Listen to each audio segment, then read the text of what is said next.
एक बार गौतम बुद्ध वैशाली नगरी में धर्म प्रचार के लिए जा रहे थे।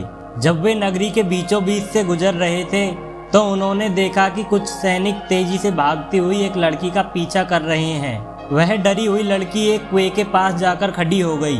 वह हाँफ रही थी और प्यासी भी थी। बुद्ध ने उस बालिका को अपने पास बुलाया और कहा कि वह उनके लिए कुएं से पानी निकाले, स्वयं भी पिए और उन्हें भी पिलाए। इतनी देर में सैनिक वहां पहुंच गए। बुद्ध ने उन सैनिकों को हाथ के संकेत से रुकने को कहा। उनकी बात पर वह कन्या कुछ डरती हुई बोली, महाराज, मैं एक अछूत कन्या हूँ। कुएं से पानी निकालने पर जल दूषित हो जाएगा। बुद्ध ने उससे फिर कहा, पुत्री, बहुत जोर की प्यास लगी है, पहले तुम पानी पिलाओ। इतने में वैशाली के राजा भी वहां आ पहुंचे। उन्होंने बुद्ध को नमन किया और सोने के बर्तन में केवड़ा और गुलाब का सुगंधित पानी पीने के लिए पेश किया, लेकिन बुद्ध ने उसे लेने से इनकार कर दिया। बुद्ध ने एक बार फिर बालिका से अपनी बात दोहराई। इस बार बालिका ने साहस बटोरकर कुएं से पानी निकालकर स्वयं भी पिया और गौतम बुद्ध को भी पिलाया। पानी पीने के बाद बुद्ध ने बालिका से भय का कारण पूछा। पानी पीने के बाद बुद्ध ने बालिका से डर का कारण पूछा। कन्या ने बताया, मुझे संयोग से राजा के दरबार में गाने का अवसर मिला था।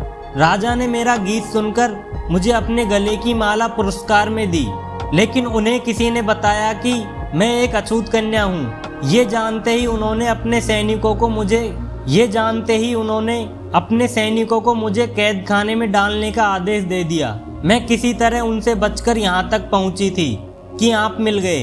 इस पर बुद्ध ने कहा, सुनो राजन, मैं चाहता हूँ कि आप मेरी इस बात को हमेशा याद रखें। किसी भी इंसान की पहचान उसके धर्म या जाति से नहीं, बल्कि उसके गुणों और कर्मों से होती है। जिस बालिका के मधुर कंठ से निकले गीत का आपने आनंद उठाया, उसे पुरस्कार दिया, जिसके कार्य इतने अच्छे हैं, वह अछूत नहीं हो सकती।